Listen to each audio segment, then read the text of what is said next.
Huling namataan yung sentro ni Bagyong Ramil kaninang alas 4 ng umaga sa layong 350 kilometers kanluran ng Sinait sa may Ilocos Sur.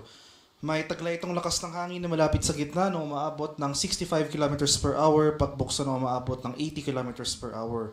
Yung movement nito ay northwestward sa bilis na 25 kilometers per hour. At makikita natin dito sa ating latest satellite images itong mga kaulapan na kasalukuyang umiiral sa malaking bahagi ng Luzon. Dulot pa rin yan nung trough extension ng nasabing bagyo. So patuloy itong lalayo sa ating kalupaan, pero at least for today makakaranas pa rin tayo ng mga kalat-kalat at pag-ulan at thunderstorms sa malaking bahagi ng Luzon. And meanwhile, for the rest of or dito sa area ng Bicol Region, Quezon, malaking bahagi ng Mimaropa, Visayas at sa Mindanao, generally fair weather conditions ang ating inaasahan maliban na lamang sa mga isolated rain showers or localized thunderstorms.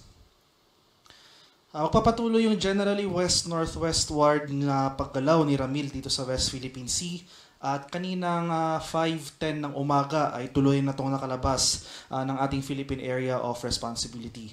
So magpapatuloy yung paggalaw generally west-northwestward ni Ramil sa mga susunod na oras at posible itong mag-re-intensify sa labas ng ating Philippine Area of Responsibility at posible itong ma-reach ang severe tropical storm category na kung saan malayo na ito sa ating bansa at mapabawasan na rin yung epekto sa ating kalupaan. So makikita natin dito sa ating track and intensity forecast itong area na shaded ng yellow. Ito yung mga lugar na kung saan posible pa rin tayong makaranas ng mga pakbukso ng hangin. So as of 5 AM today, may nakataas pa rin tayong tropical cyclone wind signal number 1 sa ilang areas ng Luzon. Dito sa Ilocos Norte, Ilocos Sur, La Union, itong northern and western portions ng Pangasinan, Abra at sa western portion ng Benguet. Kaya sa mga lugar na ito, kahit napapalayo na nga itong si Bagyong Ramil, maghanda pa rin tayo sa mga posibleng pagbukso ng hangin over these areas. Sa mga lugar naman na hindi ko nabanggit na may tropical cyclone wind signal, posible pa rin yung mga strong to gale force gusts. So possible rin mga gusts of wind, areas na walang wind signal sa Ilocos Region, Cordillera, Cagayan Valley, Central Luzon at Occidental Mindoro ngayong araw. At para naman sa ating storm surge warning, posibleng umabot or mayroon pa rin tayong minor risk ng storm surge dito sa kanlurang bahagi ng Luzon na posibleng umabot ng 1 to 2 meters within the next 24 hours dito sa area ng La Union, Pangasinan, Zambales at sa Bataan. So sa ating mga kababayan sa mga low-lying at exposed coastal communities sa mga lugar na ito, manatili pa rin po tayo sa higher ground dahil posible pa rin yung storm surge kahit papalayo na yung Bagyong Ramil. So yung storm surge, yung pagpasok o yung paghampas ng tubig dagat further inland, so manatili pa tayo sa higher ground. Sa kalagayan naman nating karagatan, nag-issue na po tayo ng final gale warning kaninang alas 5 ng umaga. Pero posible pa rin tayo makaranas ng katamtaman hanggang sa maalong karagatan dito sa seaboards ng Northern Luzon. Particular na itong kanlurang dagat baybayin ng Northern Luzon. So iba yung pag-ingat pa rin sa ating mga kababayan na maglalayag over these areas. At para naman sa magiging lagay ng ating panahon ngayong araw, so dahil sa epekto ni Tropical Storm Ramil, lasan pa rin natin yung maulap na kalangitan at mga kalat-kalat na pakulan, pakulog at pagkidlat dito sa area ng Ilocos Region, Cordillera Administrative Region, sa may Cagayan Valley, buong Central Luzon, dito sa Metro Manila, ilang area ng Calabarzon dito sa bahagi ng Cavite, Laguna, Batangas, Rizal, dito sa Mindoro provinces.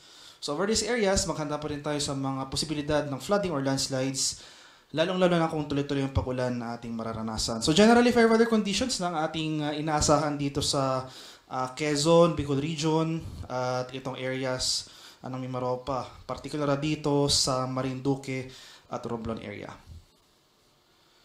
Sa bahagi naman ng Palawan, Visayas at sa Mindanao, dahil rin kay Bagyong Ramil, makakaranas pa rin tayo ng mga kaulapan at mataas sa tsansa ng mga kalat-kalat at pagulan dito sa area ng Palawan. Pero over most of Visayas and most of Mindanao ay generally fair weather conditions sa ating inaasahan. Bagyong maulap hanggang sa maulap na papawirin.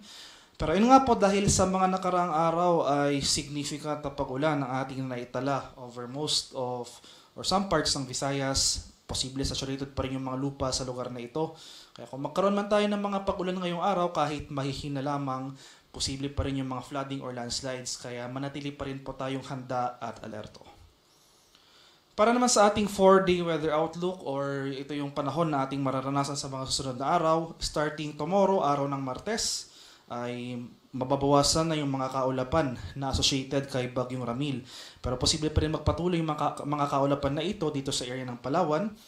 Pero generally improving weather conditions ang mararanasan sa most of Luzon. Pagsapit naman ng Wednesday and Thursday, buong bansa makakaranas ng maaliwalas sa panahon. Partly cloudy to cloudy skies, pero nandiyan pa rin yung mga tsansa ng thunderstorms sa hapon o sa gabi.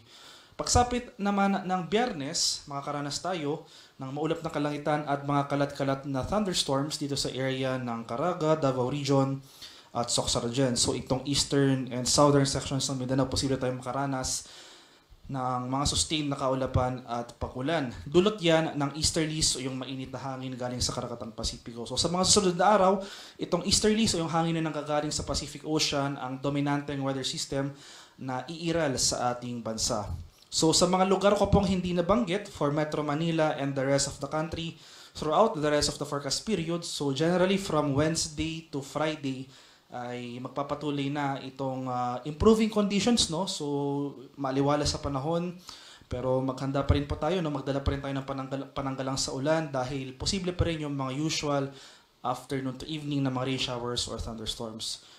At sa kasalukuyan, wala pa naman tayong binabantayang cloud clusters or anumang low pressure area sa loob at labas ng ating Philippine Area of Responsibility, kaya maliit pa rin yung chance ang magkaroon tayo ng bagyo within the next 3 to 5 days.